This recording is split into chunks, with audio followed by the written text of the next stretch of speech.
C'est l'histoire d'un brave homme qui a toujours rêvé d'être propriétaire d'un cheval de course, donc il attend tout ce qu'il peut et c'est finalement quand il est en retraite qu'il a réussi à mettre de l'argent de côté pour s'acheter un jeune étalon en pleine forme. Il s'achète donc un super cheval, il va avoir plusieurs jockeys, il décide de choisir un jockey jeune, dynamique, qui débute, qui en veut, etc., etc. Pendant plusieurs semaines, le cheval et le jockey font connaissance, ils s'entraînent sous les yeux du propriétaire ébahiste, un cheval qui va vite et tout, il est racé et tout.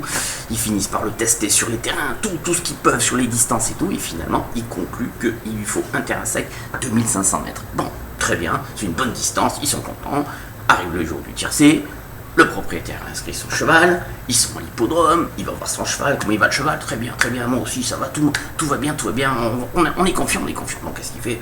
Il mise.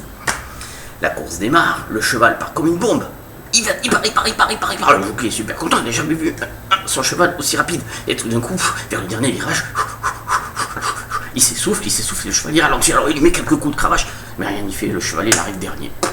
Un peu catastrophé, le jockey comprend pas pourquoi il a freiné comme ça, malgré les coups de cravache, le propriétaire complètement épaté, il se dit putain c'est pas possible, il arrive dernier alors qu'il était en tête pendant les 3/4 de la course. Ah, se dit là, je crois que j'ai trouvé, c'était trop 2500 sur une course de compétition avec d'autres chevaux, il lui faut un 2000 mètres, il va voir son jockey, il discute pendant des semaines, et finalement sur 2000 mètres, le cheval il a l'air de tenir la distance. Bref, ils arrivent au tiercé, ils inscrivent le cheval, le propriétaire il vient à l'écurie, comment ça va le cheval? Il va bien, je le sens bien, là, cette fois-ci je le sens bien. Bon, ben lui, pof, le proprio, il paye, il joue. Et voilà que le cheval qui se retrouve dans les starting, paf, démarre, lui, à nouveau comme une bombe, il part comme une bombe. Je suis l'autre, il se retourne, cette fois, putain, on a de l'avance, et arrivé au dernier virage, commence à ralentir, alors le jockey il fait, putain, vas-y. Et le cheval, il freine, putain, bon dernier. Alors le jockey comprend pas, il dit au proprio, je comprends pas, j'arrête pas de cravacher et tout seul il décide de freiner, je comprends pas ce qui se passe.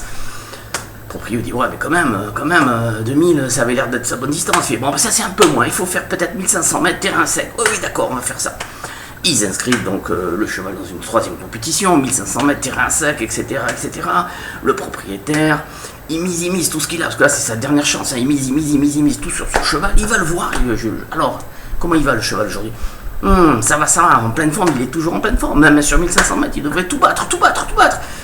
Le proprio est pas tellement rassuré quand même par les 2 échecs qui viennent d'arriver. Alors il s'approche du cheval, il le touche l'oreille comme ça, il lui fait je te préviens, si tu gagnes pas la course, demain à 5h du matin, tu vas tirer la charrette du laitier.